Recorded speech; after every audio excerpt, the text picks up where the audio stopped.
Good morning, good afternoon, good evening, wherever you are in the world. Today is going to be a little different type of video in which that normally, unlike it being scripted, I'm actually doing it live because I don't really have the time to script and record and then edit. So you're just going to get basically a live video of me doing this in one take. And today is going to be doing a video of the statistics of EX9 and BT22 combined together in one simple video. As always, if you enjoy this type of content, do consider liking this video, subscribing to the channel, and hitting that notification bell for more future content. So today, we're going to start with some EX9 results. In total, there were only 48 boxes opened across players, I guess, who wanted to contribute data. So without further ado, I do want to give a little bit of a shout out to Hikaru Yasobi, who is another content creator who does box openings and Digimon content. Link in the description below if you want to check out their content. I also have boxes from Zertum and Bumpalump, who are also fellow Discorders who love the Digimon franchise as well. Huge shout outs to all of you. In regards to the box openings, you're going to see that there's a lot of data on screen. I'll try to explain a little bit of what I do with the data every time I get it. Because generally speaking, you'll see that, DiGI-PANDA here has 11 pulls of the Metal Greymon. Hikari got 10, Zertum got 7, and Bumpalump got 5. And this is in total across 12 boxes, 12 boxes, 12 boxes, 12 boxes. You can also see that chases were very sporadic across the set, so kind of hard to say at this point. Also, I just realized that this isn't 12, this should be 18, so we're gonna edit that real quick. So it's actually 54 boxes because I got 6 boxes from Nightmare. Shout outs again to Nightmare as well, fellow judge of the Digimon community as well. Huge props. So without further ado, I'm just gonna go ahead and zoom in here. You're gonna see a lot of data and a lot of numbers. First things first, take for example Metal Greymon. Out of 54 boxes, only 33 copies of Metal Greymon were opened. To find this number here for the statistics, I take the total number of Metal Greymons and divide by the total number of boxes. That's how I get the 61%.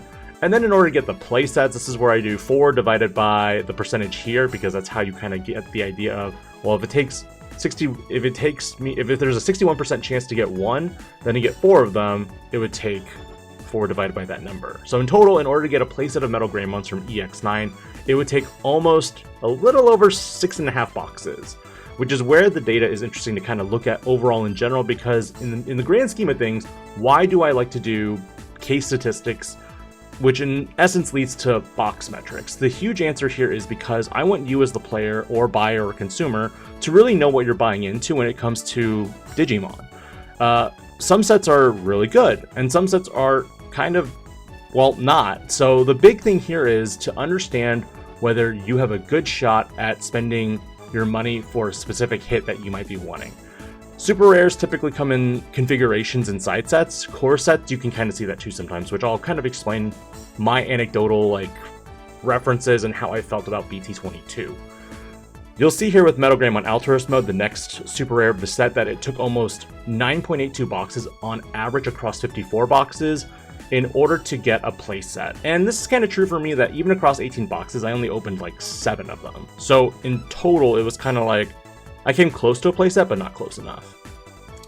And then the reason why I also kind of look at the statistics in general is because the higher the number, the harder it is to create a playset. So take Megadramon, for example. If you look at Megadramon here, and I'm going to highlight these a little bit to kind of show the numbers as well, it takes Megadramon almost 10.29 boxes. That would mean that if you wanted a playset of Megadramon specifically, it would take almost a full case to get a playset.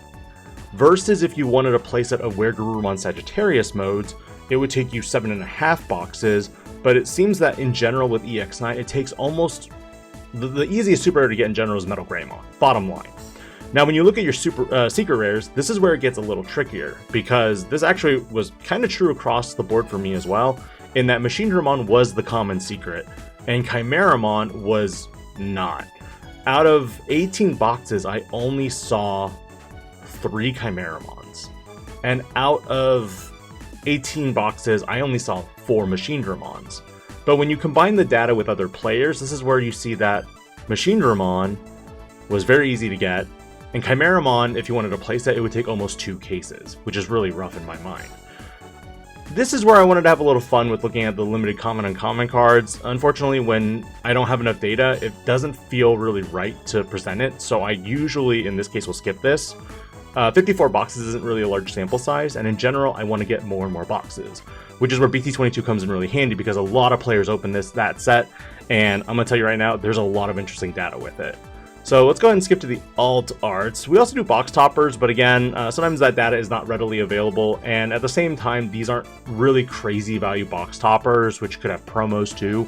So usually I like to look at this type of data as well, because if, say for example, you wanted promo Digimon in BT17, I could pull open my spreadsheet for BT17 and kind of give you the rough estimate chances of what are your chances of getting a promo Digimon from the box. Because if it's a good shot, then buy it. Buy a BT17 box. But if it's not really great, like in general, like, you know, like 10%, that means that, okay, if your locals has 10 boxes, one of them might have a promo Digimon, but it might also have something that's not really worthwhile.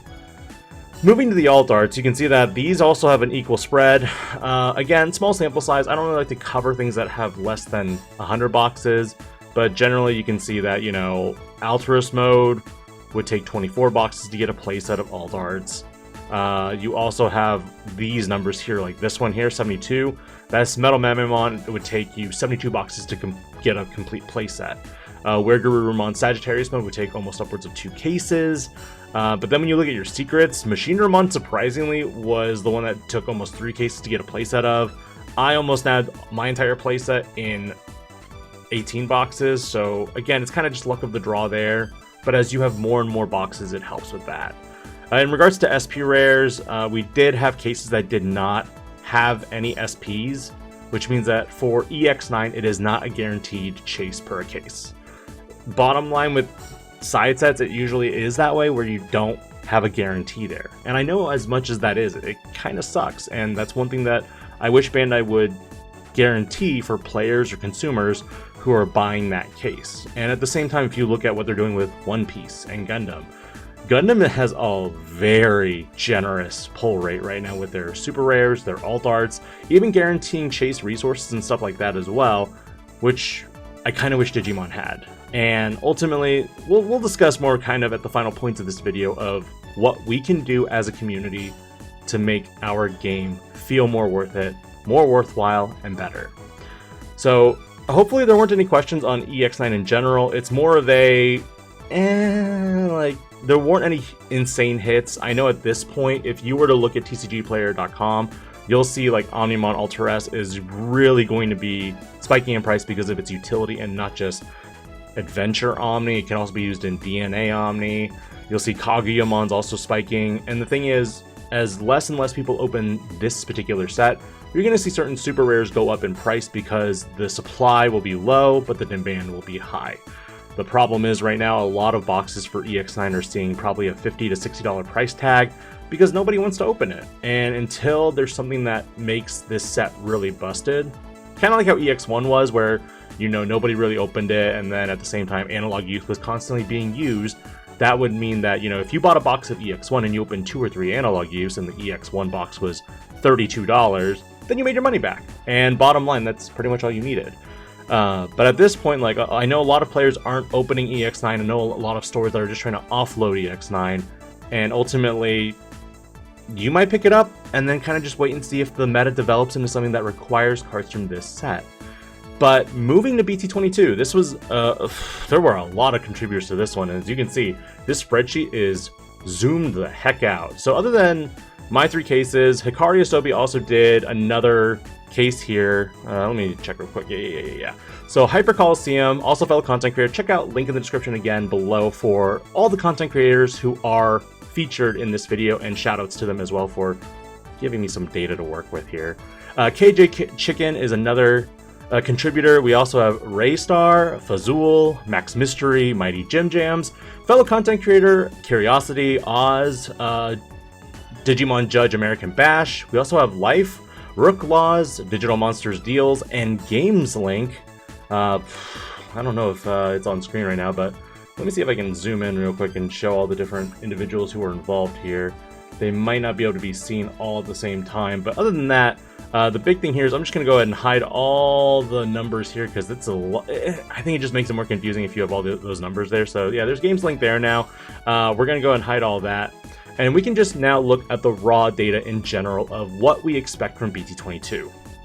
In total, there were over 223 boxes of data contributed to this data pool. This means that we had almost 19 cases, we were about 18 and a half cases to determine everything. And again, there's a lot of empty space that you'll see on screen right now. I'll probably fill it in with, images and post, add music as well, make it a little more snazzy, because, my voice alone apparently makes it a little eerie, apparently in one of the comments I had in one of the videos, and I will admit, it is hard to listen to one's own voice when you are lacking an environment for it. Like right now, I'm just in an empty room, the wife is downstairs, the baby is sleeping, so try not to be too loud, try not to wake the kid up. But let's get back to the numbers here, because looking at this, let's again look for the minimum number. We have 7.31, 6.51. We did the same mathematics that we did before in the explanation for EX9. So you can see here that in general, it looks like Alphamon was probably the most common super rare across all the boxes. This means that it would take you 6 1/4, so probably about 6 boxes, and let's see, 6 packs to get a playset of Alphamons. You are also going to have trouble looking at our highest number here. It looks like it was Arata Sonata. We saw 7.50 boxes, so about 7.5 boxes to get a playset of Arata. Now that's interesting because even for my particular boxes, if you watch the stream, again, if you want to check out the stream for that, it's also in the link in the description. You're going to find a lot of interesting things that happened during my case opening, in that whenever I open Leopardmon Ace, for example, I almost always open Alphamon. So these numbers are actually correlate very close to one another. There are only a few instances where I didn't get that. You will also see that if I opened lower rates of Arata, then very similarly, I was going to open lower rates of Nokia and Omni. These 3 cards seem to be very connected to each other in boxes, and if you didn't open one or the other, then chances are you weren't going to get it. Usually, Oronosmon would always be in a box with Arata or Omni or Nokia, but at the same time, this is just speculation at this point, and it's more so, what are the chances of you getting your playset? So if you bought about 6.5 to 8 boxes, you'll probably get a playset of all your super rares. In regards to secrets, Nightmare reported that I think Sayo for him was a lot higher, and based on the results that I've received so far, it looks like Sayo is actually the more common secret rare comparatively to Kyoko. And Sayo at the same time shows that you need to open about a case and let's say 18 packs? Yeah, so a case and 18 packs to get your playset. Overall, not bad. In regards to your box toppers, this data is going to be a little bit skewed because not all players contributed to this data pool as well, so we're actually subtracting roughly 98 boxes overall, so about half the number of boxes that we had available to get this number. So if you wanted familiar tokens, you would need to get a case in essence to get 4 tokens. If you wanted Hagurumon, you would need to get a case to get 4 Hagurumons.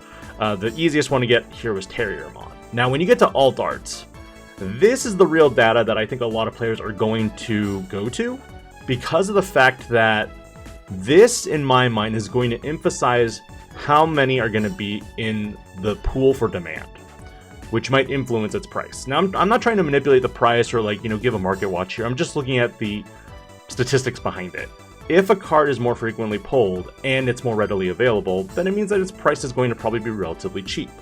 Looking at Oronosmon, interestingly, if you wanted a playset of Oronosmon out of 223 boxes, it was only opened up 9 times. That means that in order to get a playset of Oronosmon, it would take you a little over 99 boxes to get a playset, if you were just opening boxes by yourself to get everything you wanted in the set. Now, that's a huge hypothetical. Likewise, you would see Dianamon also have kind of the same numbers, but when you're looking at purely what is the easiest to get, Nyabootmon, interestingly, would take a little under 4 cases to get a playset. Interestingly, in 3 cases, I picked up my playset, and I know Bash picked up 7 in his 3 as well. So, Nyabootmon, very common, and a very interesting card for that matter as well. All Nokia Shiromane is also kind of the easier one to get as well, based on the fact that across the 223 boxes, 21 were opened. But again, if you look at these ones here, like Yuko Kamishiro, you look at Rina Shinomiya, you look at Mirai Mikagura, These are the big three concerns for me, and that depending on how the meta develops, you could see potentials in these cards particularly going up in price because of their lack of availability. Players are already going to be picking up the Arena Shinamiyas because they want to build all 4 Speedramon at max rarity. But the problem with Mirai Mikagura in general, and some of these other cards in the set, are that they aren't necessarily pigeonholed to just one deck. Let's look at Mirai Mikagura, for example. Even though it is Mirai Mikagura, the thing about this card is that it's not just Mastamon support anymore, but it does focus on CS and Cyber Sleuth related, which means that if you are technically going to be running it in 2 decks, that means you now have 2 groups of people who are going to be hunting for a playset. Likewise, if you look at Arata Sonata, for example, Diaboromon players now have to contend with, CS players who might be wanting to run it in their decks. Admittedly, I know I ran it in the deck that I posted, and at the same time, a lot of players were kind of like, why would you run this? But the thing is, we're still testing, and you might not run it, you might run it. But ultimately, it just comes down to, what is the meta going to evolve into? We just have no idea yet, because it's unknown. If you look at kind of where we go from here, other than Aronosmon and Arimon, like, these were the hardest ones to get. But at the same time, if you look at, like, Arimon, for example, I don't expect Arimon to be necessarily expensive for the fact that Liberator decks typically have really great core developments to their story, their characters, to their card pool, but at the same time, I don't think they're necessarily the decks that will win, like, immediately on the get-go. If you look at, say, Alphamon, for example, could Alphamon be really useful in a pure, like, Dorumon Alphamon deck? Could you use it in CS? Of course. But the thing is, at the same time, again, we don't know what the meta is, and a lot of my deck profiles right now are just geared towards specifically, can this deck beat Megidramon? Can it beat Royal Knights? Because these are the current meta contenders, and without really a restriction list, something needs to change in order for that to make more, to open up the meta for more decks to really make an appearance in top. We'll just see. Now, to the secrets, this was the surprising thing to me. Alt Art Kyoko Kurami was the most common secret alt art to open. Out of the 223 boxes, you would need about 81 to get your playset. I think I opened up 2 to 3 in mine. Sayo was really hard for a lot of players. Like, the secrets just seemed really hard to find in alt art rarity form. But generally, I don't think they're going to be too crazy hype because of the fact that Sayo right now seems to be run as a 2 or 3 of. It's not a mandatory 4 of in the deck. Likewise, Kyoko Kurami is another card that, looks really good, has a lot of great relationship to the actual storyline itself, but I think that it won't necessarily be a 4 of in the deck either. So where do I go with the video from here? We're just going to look at some chase cards, because, like I said, this is one of the big things about Bandai card games right now, in which that Digimon has been around for a little over 5 years now, and I think one thing that needs to change is our pull ratios and how we actually maintain, the popularity, or not necessarily the popularity, but maintaining interest in the game. Because you see One Piece players who are like, man, we get God packs, and then Digimon players are just like, we don't have that. So I think a lot of what needs to change right now, and the last link that I'm going to kind of point to in the description of this video, again, is going to be that survey. Bandai likes to release surveys every set release, and the big thing is that if we fill out those surveys, Bandai listens. Bandai had issues with, well, not Bandai actually, the community had issues with event pack 8, 9, I can't remember the number right now, but the event pack that was going to be released for Bandai Card Games Fest, there was an immediate uproar with, the community in what was released because it was just reprints of promos. And to mitigate this, Bandai immediately answered with, okay, we'll still print event pack, the previous one, where you get promos that you need, Shadramon, stuff like that. It's not a bad start, but I do want Bandai to be more consistent with their releases. Not necessarily like come out with one every 1.5 months or whatever. It's more so I want the pull rates to be consistent. Take EX9, for example. One of the big problems with EX9 for me in particular was that we did not have that chance for an extra secret rare in our boxes. We lost that. From EX8 to EX9, we lost that because EX8 was arguably one of the best side sets. Now, whether you agree or disagree with this or not is the fact that we had 2 awesome secret rares in EX8. and you had the extra chance to get a secret rare in a box, and usually in a case, you would probably get 4 to 6 boxes that had that extra secret rare hit, which meant extra value. And generally that felt really good for players who bought EX8, even though, you know, if you opened up, say, Metal Seedramon Ace, then you wouldn't open up this yellow card or whatever. You know, locked configurations I can kind of forgive if you had given me a guaranteed chase in a case, or if at the same time you have a, you know, potential of an extra secret rare. With EX9, they took away that extra secret rare and just made it 2 alt arts guaranteed. You got your 7 super rares, and then that last card would be either a secret rare or an alt art. Again, it's standard, but at the same time, like, you can't go back and forth and kind of, you know, raise expectations and then kind of just drop it back down at the same time. I'm not bashing on Bandai personally for this. It's more of a, I just want consistency, which, you know, you can also input that in your survey as well. In regards to the chase cards, this is where it was kind of interesting in that with Yuko Kamishiro, there was only 1 out of 223 boxes, 2 with Arata Sonata, 1 with Yugo Kamishiro, that was me, and then 7 Kyoko Kurami. Now, the big thing here about this is I've noticed that the 2-star always seems to be the more frequent chase card pull. If you look at BT17, the Greymon was frequently pulled amongst, you know, players that I talked to. Likewise, in BT21, you heard a lot of people opening ties, and this is what kind of concerns me in that even though it's supposed to be a chase card, I think that the value of it, and this is where I'm trying to like navigate the line delicately between collectors, sellers, and players, because from a collector standpoint, you kind of want to just pick up cards as cheap as possible because you just like seeing shiny cardboard. From the seller standpoint, you want your cardboard to be maximum value. You want everything to be expensive. And then from a player standpoint, you just want to play the game. So Bandai has to think about all these different groups of individuals, and that's what makes it really difficult for them to navigate how sets are released. And I'm very interested to see what they do about the reprint set in March of next year. So the big thing takeaway from BT22 is that they still maintain the ratios of 7 super rares and then 1 alt art and then 1 alt art or secret. So you still got your 9 hits. I think with side sets it can be 6 or 7 and then 2 and 1. It's just all over the place. But the thing about BT22 is that it wasn't a guaranteed chase per case. Overall, out of the 18.5 reports of data, I'd say that, let's see, looking at the math here, we can see that we have 1.69 in X cases, so roughly 5. Let's see, if you do 1.69 divided by to the nearest whole number, so if you multiply this by 10, so about 17 divided by 10, so about, it's a little over, yeah, so it's basically 1 in 1.5 cases that you would see the chase. And it kind of just stinks that, you know, not all players got that. I know a lot of players are really excited to get that chase card, but inevitably that's just the way it is sometimes.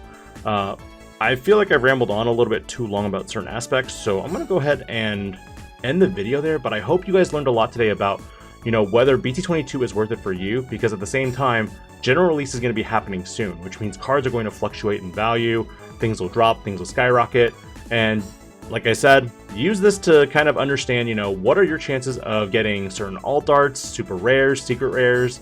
Again, I'll kind of post little stills here and there in post edit, and I hope this data again helps you and you'll consider subscribing. Other than that, have a great night, morning, evening, wherever you're at. Again, it's almost midnight here, and I will catch up with you all some other time. This is DigiPanda, logging out.